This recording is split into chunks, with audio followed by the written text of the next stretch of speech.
Hello, good dag, good day in the Viking tongue. Greetings to you and welcome to the channel. I'm Bragi, son of Magnar, Bragi Magnusson, and I'm a Viking warrior, I'm a Viking poet and a teller of stories.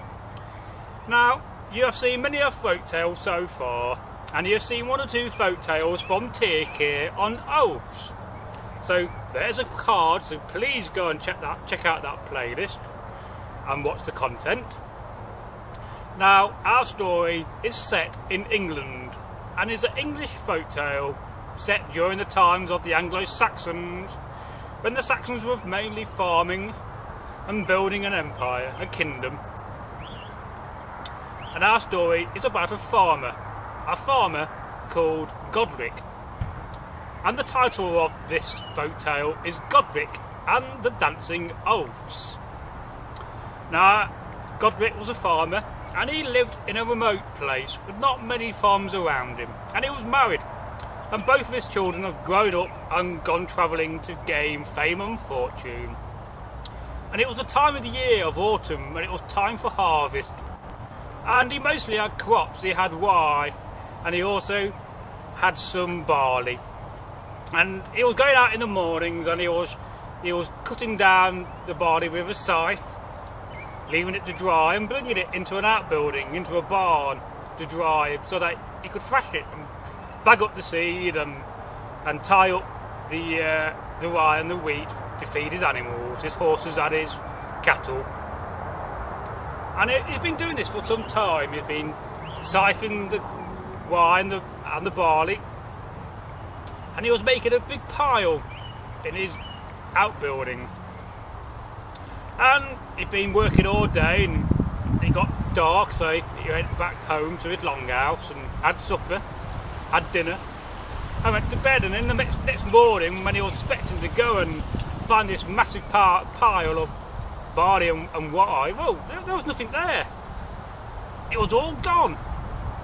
And all the seeds were in bags, and all the rye and the barley were, well, they was all tied up into bunches. Oh, he didn't know what's happening here, you know, it's very strange. And although he thought nothing of it at first, he went back out into the field and started siphoning down more barley and more rye and collecting another pile. And he spent all day and he collected in what he's already harvested and made another pile. And he went back home. It was getting dark, for his supper, for his tea, which his wife was making for him. And in the morning, after he went to bed, he woke up expecting to find another large pile of crops ready to be thrashed. It was not there. Again, there was another few bags of the seeds, and all the stalks were all tied up in bunches in a neat pile at the back of his barn outbuilding.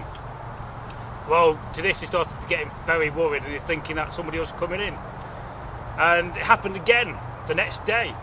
Well, this time he decided that he wasn't going to go to bed, and he was going to stay up and hide in the barn in the outbuilding to see if he can catch the culprit, to catch whoever was thrashing his barley and his rye. This was not odd, he enjoyed doing that job. So our farmer Godric, he had his supper, and then he slowly crept into the barn and he hid behind all these piles of the stalks they've been making for him, whoever it was. And he hid there. Some hours went past. Nobody turned up. It was getting dark. It was getting very late. It was getting towards midnight. And he was about to go back home to go to sleep because he was very tired and it was rolled past his bedtime. But then suddenly he heard some singing from outside. Slowly the door creaked open, and these three elves who were dancing and singing merrily, and very short, only about a foot high, 12 inches, came in. And they started to hold hands and dance in circles, and then there was thrashing all the rye and all the barley, and there was shoveling the wheat seeds into bag, and they was doing this for hours. But the farmer, he found this to be very funny, and he couldn't help himself but laugh. And he got to the stage when he was going to laugh out loud, so he got some of the barley and shoved it in his mouth to stop him from laughing. But eventually he couldn't help it anymore. He laughed out loud, pointing at these three elves. And they suddenly flew up in the sky and threw straight past him, with one of them smacking his head with a small hammer. Bang! And it knocked him out. And the next morning he woke up, it was daylight, after he'd been knocked out by one of these three elves. And he had a pounding headache. And his wife sent for one of the local elders who came round and nursed him back to health. And after that he was a little bit wary, he got better. And a year passed and it was autumn again, and it was the same time of year when he had this encounter, and he suddenly died. The farmer Godric. And that's the end of our folk tale. Now I hope you've enjoyed this. Please give it a thumbs up, like the video, and don't forget to subscribe on the channel. Now if you're not subscribed, please do so, and please above all click the notification bell. That will let you know when we publish, which is currently 2 times a week, and we aim to publish 3 times a week shortly with a vlog. So thank you very much for watching. I'm Braggy, as always, your host, and thank you very much for getting this far in the video. You're awesome, you totally are.